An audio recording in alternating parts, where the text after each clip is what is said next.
নানা বিতর্ক আর সমালোচনায় জড়িয়ে প্রায় সময়ই নানা সংবাদের শিরোনাম হন সঙ্গীতশিল্পী মাইনুল হাসান নোবেল। তবে এবার একটি বেসরকারি বিশ্ববিদ্যালয়ের কনসার্টে পারফর্ম করে নতুন করে আলোচনায় এলেন এই গায়ক।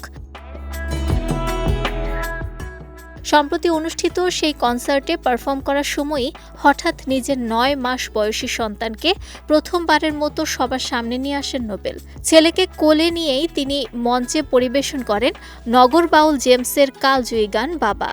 মঞ্চে বাবা ছেলের এই আবেগঘন মুহূর্ত উপস্থিত দর্শকদের মুগ্ধ করার পাশাপাশি অনুরাগীদের করতালি আর ভালোবাসায় সিক্ত হয়। ভিডিওতে দেখা যায় গান গাওয়ার এক পর্যায়ে মাইক্রোফোন হাতে নোবেল দর্শকদের উদ্দেশ্যে আবেগে আপ্লুত হয়ে বলেন, আমিও কিন্তু বাবা হয়েছি। আমার যে ছেলে তার বয়স ৯ মাস, সে আজ কনসার্ট দেখতে এসেছে। আপনাদের সবার সঙ্গে একটু পরিচয় করিয়ে দিই।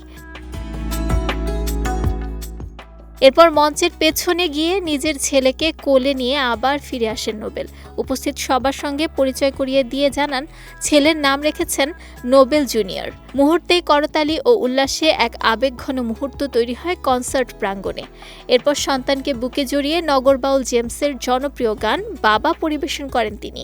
পুরো সময় ছেলেকে স্নেহে আগলে রাখেন নোবেল।